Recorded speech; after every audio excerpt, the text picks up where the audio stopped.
Welcome to the deep dive. If you're tuning in right now, you're probably a lot like us. Yep. You're a learner. You're the kind of person who doesn't just, scroll past a headline on your feed and mindlessly double tap. Right, you pause. Exactly. You want to understand the context, the history, and really the actual human reality living just beneath the surface of the daily news cycle. hmm And validating that curiosity is exactly what we do here. It is so crucial to look beyond those surface-level summaries, especially in an era of absolute information overload. Oh, absolutely. The headlines almost never capture the full architecture of a person's life. Okay, let's unpack this. Today, our focus is on the sweeping career, the life, and the recent passing of actor and renowned acting coach Corey Parker.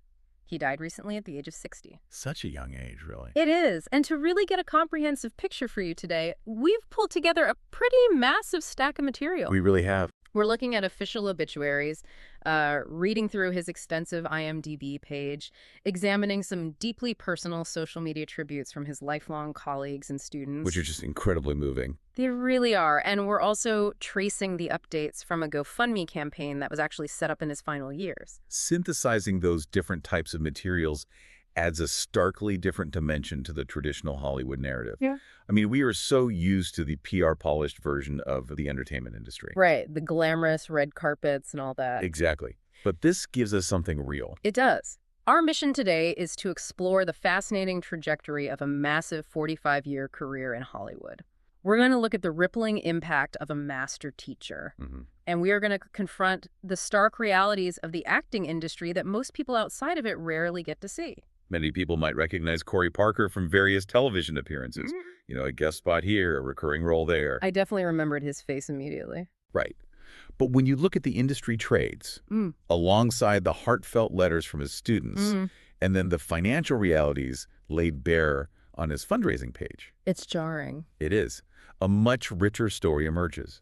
It is the unvarnished reality of a working artist. Let's dive right into his early beginnings, because his roots in this industry run incredibly deep. Corey Parker was born in New York City on July 8th, 1965. A true New Yorker. Yep.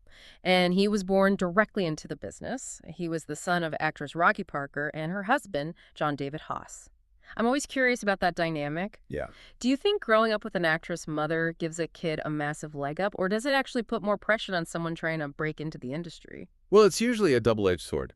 On one hand, you are immersed in the environment, the language, the culture of performance from day one. It's just normal life for you. Exactly. You understand that acting is a profession, not just some distant, impossible dream. Yeah. The mystique is completely removed. But on the other hand, the expectations can be crushing. And you're constantly navigating an industry that is inherently unstable, witnessing the rejections and the hustle firsthand before you even understand what they mean as a kid. And he certainly witnessed it early. I mean, he began acting when he was just 4 years old. Wow, 4. 4.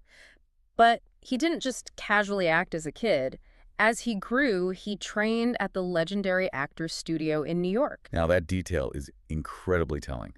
The Actors Studio in New York is essentially holy ground for American acting. Oh, for sure. In the decades leading up to his training there, it was the absolute crucible for method acting under Lee Strasberg. Which is so interesting because when people hear method acting today, they usually think of, Hollywood stars doing bizarre things on set. Like refusing to break character or sending weird gifts to their co-stars. Exactly. But what did that training actually mean for a young actor like Parker back then? That is a great distinction to make. The modern sensationalized version of the method is a total distortion. At its core, the training at the Actors Studio was about psychological realism. Okay. It's about emotional recall. Training an actor to tap into their own genuine memories and emotions to produce a truly authentic reaction on stage or on camera. Making it real. Exactly. It is about living truthfully under imaginary circumstances. So starting there and starting that young means acting wasn't just a job he picked up. It gave him a deeply rooted framework for human psychology. And he applied that framework to an incredibly eclectic, just massive resume. Looking at his filmography from the 80s, 90s, and early 2000s is a complete trip through pop culture history. It really is. His earliest acting credits in the 1980s include an uncredited role as a bully on the classic soap opera As the World Turns. Classic. And a one-episode spot on the new Leave It to Beaver. Then in 1985, he gets cast as Pete in the slasher film Friday the 13th, A New Beginning. The jump from daytime soap opera melodrama to a horror movie slasher requires a tremendous amount of technical agility. I wouldn't have even thought of that. Oh yeah, you're dealing with entirely different pacing, different camera setups, and completely different styles of heightened reality. Well, he seemed to master that agility because the list just explodes from there. He had notable TV roles like Neil Barash on Flying Blind Right. and Dr. John Morgan on Love Boat, The Next Wave. He popped up on 30-something, Touched by an Angel, Nashville. So much variety. But perhaps his most highly recognizable television role was his 5-episode stint in seasons 2 and 3 of the massive hit Will and Grace. Oh, playing Josh. Yes, Josh, Grace Adler's boyfriend. Stepping into a multi-camera sitcom like Will and Grace, Yes. especially during its absolute peak seasons, is a completely different beast than a single camera drama. Oh, so. You are performing for a live studio audience, which means you have to hold for laughs, you have to ride the rhythm of the ensemble, and project in a way that feels spontaneous but is actually highly, highly choreographed. That makes a lot of sense. And his film highlights demand that exact same variety. I mean, he was in the erotic drama 9-12 Weeks, the Mike Nichols comedy Biloxi Blues, Francis Ford Coppola's The Rainmaker, along with How I Got Into College, Big Man on Campus, and White Palace. What's fascinating here is the sheer volume of these credits. When we think of Hollywood, our minds automatically go to the A-list megastars on the billboards. Household names. Right. But looking at Corey Parker's resume is highly instructive for you, the listener. This massive list of soaps, horror movies, sitcom guest spots, and procedural dramas, this is what a sustainable, lifelong acting career actually looks like. It's almost the blue-collar version of Hollywood. Exactly. You pack your lunch, you go to the set, you do the work, and you look for the next gig. It requires an immense amount of stamina. It is relentless auditioning. It is taking a one-episode guest spot and treating it with the exact same respect and psychological preparation as a leading role in a feature film. Which is incredible discipline. It really is. And that level of dedication is what earns someone a 45-plus year membership in the Screen Actors Guild. Which brings us to the next phase of his life. Based on his IMDb profile, Parker's last on-screen acting credits were in 2017. Okay. That was an episode of the miniseries Sun Records and an appearance in a short film called Winding Brook. But here's where it gets really interesting. His career didn't end there at all. He made a pivot into what would become an incredibly impactful second act as a master teacher and acting coach. The transition from performer to master mentor is profound. And honestly, it is very difficult. I can imagine. Not every great actor makes a great teacher. In fact, many naturally gifted performers are terrible teachers. Really? Why is that? Because their process is entirely intuitive. You don't actually know how they are doing what they do. Teaching requires taking this deeply internal process and finding the vocabulary to explain it to someone else. That makes total sense. It requires a deep well of empathy to figure out what is blocking a specific student. Empathy seems to be the exact word for it, based on the sources. He became a central figure at BGB's studio in North Hollywood. And what is interesting geographically is that after years in LA and New York, he eventually relocated to Memphis. Right. But he kept teaching. He led weekly online classes from Memphis alongside running monthly in-person workshops back in Nashville. He stayed intimately connected to the community. Pouring decades of diverse, hard-won experience back into the next generation. And the tangible impact of that mentorship is remarkable. His students went on to win Tonys, SAG Awards, Emmys. Huge accolades. Huge. But reading through the tributes posted by his students, the focus is rarely on the trophies. What did they focus on? Well, one student wrote, quote, "Corey reawoke my love for the process of acting with his kind encouragement, insightful creativity, and words of inspiration." Wow. Yeah. Another shared how he instilled confidence and self-worth, writing that his, quote, "strength and bravery had given me strength." You can hear in those quotes that his focus was entirely on the inner life of the artist. He was building up their resilience. Which they absolutely need. Which is arguably the most important tool an actor needs to survive the constant rejection of the audition process. His peers felt that exact same way. The tribute from Risa Bramon Garcia, she's the casting director and the co-founder of BGB Studio, is incredibly poignant. Yeah, I read that one. She wrote about knowing him for 45 years.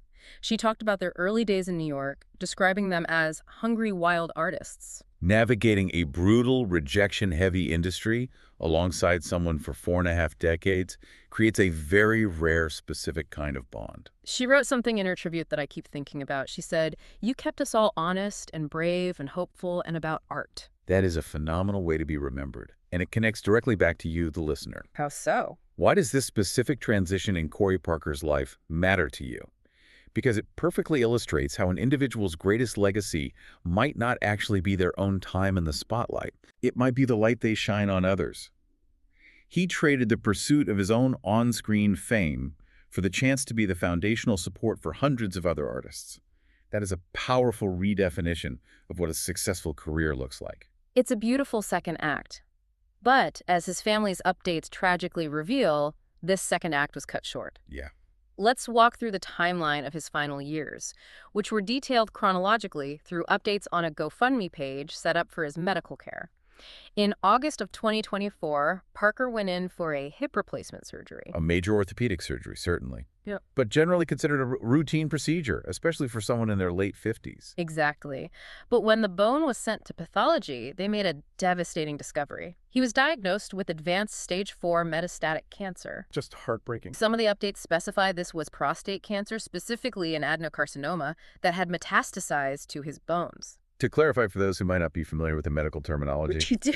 an adenocarcinoma is essentially a type of cancer that forms in glandular tissues. The tissues that line certain internal organs and make and release substances in the body. For that to be discovered incidentally during a hip replacement means it had already been spreading silently for quite some time. The progression of the disease described in the updates is just brutal. By October of 2025, an update described the cancer as aggressive. Right. Hormone therapy, which is a common systemic treatment, had only worked for a few months before the cancer found a way around it and just kept growing. By November 2025, just a month later, Parker shared an update stating the cancer had spread to 90% of his bones. 90%. Yeah. The physiological toll of that, the level of skeletal pain, is almost unimaginable. The specific list shared on the fundraising page is chilling. It had spread to his skull, his entire spine, his shoulders, clavicles, sternum, ribs, arms, pelvis, hip bones, and his legs. My goodness. He was in extreme pain and fundamentally unable to continue working at his normal capacity. This is where the physical tragedy intersects with an incredibly harsh systemic reality. If we connect this to the bigger picture, we have to look closely at a shocking revelation from that GoFundMe page. It's unbelievable. Corey Parker had been a working professional actor his entire life. He was a proud member of the Screen Actors Guild for over 45 years. 45 years paying dues. Yet the fundraising page states that he became recently ineligible for his SAG insurance, leaving his family to face the overwhelming cost of stage 4 cancer treatment completely without union coverage. It is absolutely stunning to read that. You spend 45 years paying into a union, building a massive resume, and when the absolute worst-case scenario hits the terminal diagnosis, the safety net just vanishes. It pulls back the curtain on the gig economy in a way that is essential for us to understand. Right. This is a major insight into the modern workforce. When you watch television, there is an inherent assumption of glamour and financial security. But the entertainment industry is fundamentally gig work. People forget that. Union health insurance in the arts is typically tied to earnings thresholds within a specific rolling qualifying period. If you don't book enough work or earn enough money within that specific window, You lose your health care. Exactly. So if you get sick and physically cannot work to meet those thresholds, you lose the insurance exactly when you need it most. It is a terrifying catch-22. But more broadly, it highlights how the systems designed to protect workers in the 20th century are fundamentally incompatible with the reality of gig work in the 21st century. That's a really good point. Whether you are a 45-year veteran character actor, a freelance graphic designer, or a rideshare driver, you are operating in an economy that demands total flexibility from the worker while offering none of the traditional structural safety nets in return. None at all. Employer-tied healthcare assumes continuous salaried employment, which simply does not exist in the gig economy. And the real-world consequence of that structural failure is laid bare on that GoFundMe page. His family was left navigating the crushing financial strain of self-pay medical bills for aggressive cancer treatment. While working. All while continuing to work full-time themselves and trying to support him through his battle. It really strips away all the Hollywood mythology. It leaves you with a stark picture of a family fighting the mechanics of the American healthcare system while simultaneously fighting a terminal illness. Which makes the fact that they had to rely on crowdfunding so sobering. He linked the GoFundMe on his own Instagram page, where he described himself in his bio simply as teacher, coach, husband, father, cancer survivor. Wow.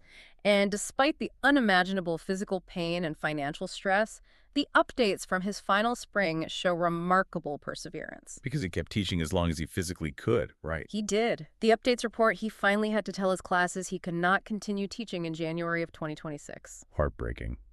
By mid-February, the family shared they had started preparing their home for hospice care. And Corey Parker passed away on Thursday, March 5th, 2026, in Memphis, Tennessee. He was 60 years old. One of the most touching quotes from a student on Instagram perfectly captured his mindset toward the end. What did they say? They wrote, "He just wanted to see one last spring." Oh, wow. Just a profound, simple desire at the end of a very complex, full life. So what does this all mean? We have looked at the child actor who trained at the Actors Studio, absorbing the fundamentals of psychological realism. We've seen the blue-collar working actor hustling through 45 years of film and television, adapting to soap operas, sitcoms, and feature films. Truly doing the work. We have seen the master mentor taking all that hard-won knowledge and using it to shape the next generation of award-winning talent. And we have seen the harsh reality of a healthcare and gig economy system that forces a dying artist to crowdfund his final days. It means we have to hold two truths at once. We can analyze and critique the systemic failures that added such immense stress to his final years, while also being profoundly inspired by the legacy he built despite those systems. To summarize that legacy, it isn't just a tragedy of a failed safety net. It is, above all, a triumph of a life entirely dedicated to storytelling. Whether he was the one delivering the lines or the one patiently coaching from the wings, his life was completely devoted to the art form. Beautifully said. After his passing, his sister Narelle shared a statement that brings a lot of comfort to the whole narrative. She wrote, "I believe he left this world weightless, at peace, and surrounded with love." That is a beautiful sentiment after carrying such a heavy physical burden. And it leaves us with something important to consider. What's that? As you digest all of this, I want you to think about the invisible architecture of the media you consume. When you sit down tonight and watch a brilliant, award-winning performance in a film or a play, consider the unseen mentors and coaches, people like Corey Parker, who quietly, patiently shaped that talent from behind the scenes. They really are the backbone of it all. They are the foundation holding up the art. So the question to ask yourself is, whose invisible mentorship is shaping the art, the businesses, or even the industries that you consume and rely on every single day? That is a brilliant question to walk away with, and it really changes how you look at the credits rolling at the end of a show. Thank you for joining us on this deep dive. As always, keep questioning the headlines, keep looking for the deeper story, and keep exploring. We will catch you next time.